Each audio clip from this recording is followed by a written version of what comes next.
Hello everyone, আসসালামু আলাইকুম। সবাই কেমন আছো? আলহামদুলিল্লাহ আমরা অনেক ভালো আছি। সো আমরা চলে এসেছি ডিনার ডেট বলতে পারো, রোমান্টিক ডিনার বলতে পারো, me and my husband. So তোমাদেরকে সবাইকে ওয়েলকাম আমাদের নতুন আরেকটা ব্লগে। এই রেস্টুরেন্টটা আর রেদওয়ানের স্কুল একদম পাশাপাশি বিল্ডিং। আর এই রেস্টুরেন্টটা হচ্ছে উত্তরা 12 নম্বর সেক্টর, মানে 12-13 মোড়ও বলতে পারো। সো আমরা এখানে ফার্স্ট টাইম এসেছি। আর রেস্টুরেন্টটা এতটা সুন্দর, মার্শাল্লাহ। এটা একটা চাইনিজ রেস্টুরেন্ট। আর এখানে এসে আমার সবচেয়ে বেশি ভালো লেগেছে এই গাছগুলো, মানে সবুজে ঘেরা, প্লাস অনেক পরিপাটি। সো বিউটিফুল, মানে এক কথায় অ্যামেজিং একটা প্লেস। মানে হাজব্যান্ড অ্যান্ড ওয়াইফ বা ফ্যামিলির সবাই সহ আসা যাবে। It's good, very good. তো আমার তো অনেক পছন্দ হয়েছে। তো আমার সাহেব মেনু দেখছিল কি অর্ডার করবে, আর আমি অনেক এক্সাইটেড ছিলাম আজকে ডিনারের জন্য। আর নতুন রেস্টুরেন্টে গেলে নতুন খাবার, এটাও একটা এক্সাইটমেন্ট আমার কাজ করে। আর দেখতেই পাচ্ছ চারিদিকে অনেক সুন্দর সুন্দর গাছ। আর আমরা অনেক একটা সুন্দর তোমার পরিবেশ খুঁজছিলাম, মানে এখানে এসে একটা জায়গা খুঁজছিলাম যেখানে বসতে পারবো। তো আমরা ভাবলাম যে না, আমি গাছের এখানেই বসবো, কেননা গাছ আমার অক্সিজেন। তো আমি রেস্টুরেন্টটা তোমাদেরকে পুরোটা ঘুরে দেখাচ্ছি। দেখো কতটা অমায়িক, কতটা সুন্দর। আসলে মানে এটা একদম চাইনাদের বানানো, মানে চাইনিজ রেস্টুরেন্ট। বাংলাদেশিরাও বানায়, বাট এটা একদম মানে চাইনারাই তাদের উদ্যোগে বানিয়েছে। আর ভিতরের ডেকোরেশনটা এতটা সুন্দর, এতটা সুন্দর, মানে নিজে না গেলে অবশ্যই বুঝতে পারবা না। ভেবেছিলাম না যে ও আর আমি আসবো, আমি আজানকেও নিয়ে আসতে চেয়েছিলাম, বাট আজান না ঘুমিয়ে গিয়েছে। আর রেদওয়ান কিন্তু এখন স্কুলে আছে। ও স্কুল থেকে বের হয়ে যখন জানবে আমরা ওর পাশের বিল্ডিংয়ে ছিলাম, ও কিন্তু অনেকটা রাগ করবে যে আম্মু কেন আমাকে নিয়ে যাও নাই। আসলে ভাবলাম যে আজান যেহেতু ঘুমাচ্ছে, তাহলে আমরা এই সুযোগে রেস্টুরেন্টে আসি, আর তারপরে ছুটির পরে রেদওয়ানকে নিয়ে বাসায় যাব।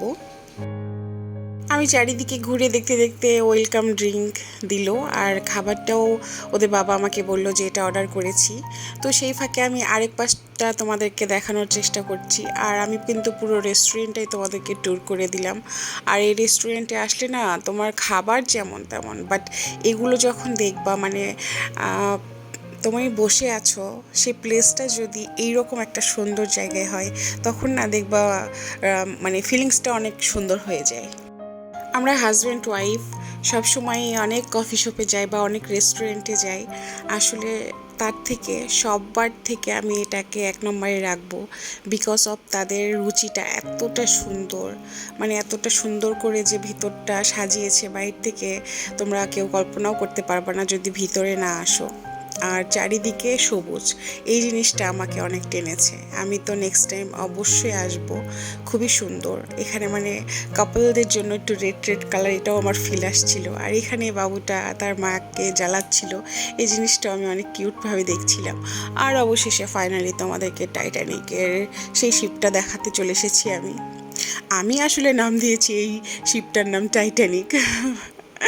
কেননা মানে এতটা চমৎকার লাগছিল প্রত্যেকটা নকশা, মানে কি বলবো। আমি সত্যি, আমার এটা দেখে মনে হচ্ছিল যে না, এটা তো টাইটানিকই, এটা একদমই টাইটানিক। সো আমার পক্ষ থেকে এটার নাম কিন্তু টাইটানিক।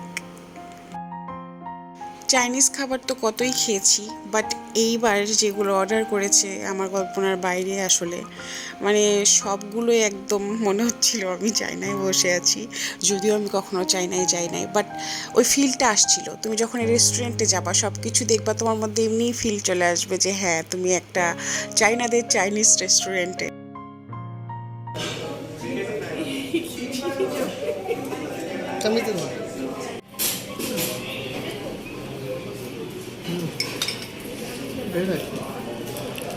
টেস্টি না?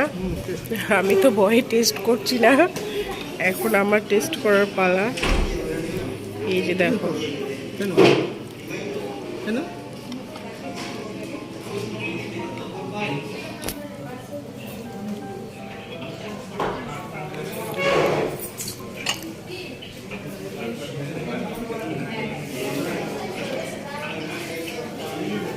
টেস্টি।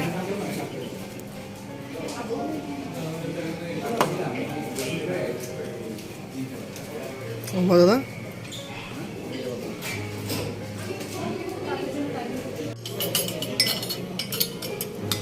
আচ্ছা, এটাও তো মোমো না? না স্যুপ, চাইনিজ স্যুপ, অনসুন স্যুপ। ওকে, বাট ইয়ের মতোই দেখতে, কিন্তু মোমোর মতোই। এটা একদম পিঠার মতো দেখাচ্ছে না? সুন্দর মোমোটা। আমি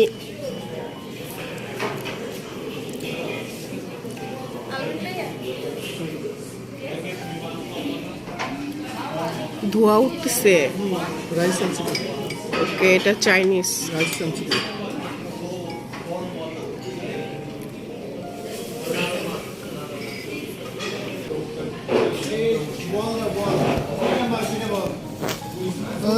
দমে রেখে। গাছের পাতা। তোমার দমে করে মনে হয় এটা। এটা হচ্ছে গাছের পাতা। এই হচ্ছে তোমার রাইস যেটা আমরা কখনো খাইনি। চাইনিজ সস দিলাম। রেস্টুরেন্ট তোমাদেরকে ট্যুর করিয়েছি, আমি সব কিছুই বলেছি, অনেক গুড। বাট আমি খাবার সম্বন্ধেও তোমাদেরকে একটু বলতে চাই। তোমার মোমোটা বা মোমোর স্যুপটা ভালো ছিল, অনেক যে ভালো তা না, বাট ভালো ছিল। বাট এইটার সম্বন্ধে রিভিউ না দিলে আমার রেস্টুরেন্টে যাওয়াই বিফলে। ও মাই গড, এটা না আমাদের বাংলাদেশের জাউ ভাতের মতো ছিল। ভিতরে একদম ছোট ছোট চিকেন ছিল। আমি শুধু আমার হাজব্যান্ডকে বলছিলাম, হোয়াই এটা অর্ডার করছো, আমরা কি জাউ ভাত খেতে এসেছি?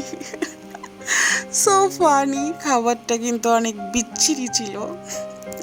যাই হোক, খাওয়ার সম্বন্ধে এগুলো বলতে হয় না। আলহামদুলিল্লাহ, যা খেয়েছি আলহামদুলিল্লাহ। সো ওইটা খাওয়ার পরে আমার মুখটা অনেকটা কেমন জানি হয়ে গিয়েছিল। সো কফি তো আমার লাগবেই। তো এখানে আমি ভাবছিলাম যে আমার কফিতে কি চাইনাদের দুটো চোখ দিয়ে দিয়েছে। আমি তো বললাম আমার কফিতে তো লাভই লাগবে। তো দেখো, এই চোখের মধ্যে লাভ বানিয়ে এনেছে। এটাই আলহামদুলিল্লাহ। সব মিলিয়ে আমাদের ডিনার ডেটটা অনেক ভালো ছিল। সো তোমরা ভালো থেকো। আজকের জন্য আল্লাহ হাফেজ।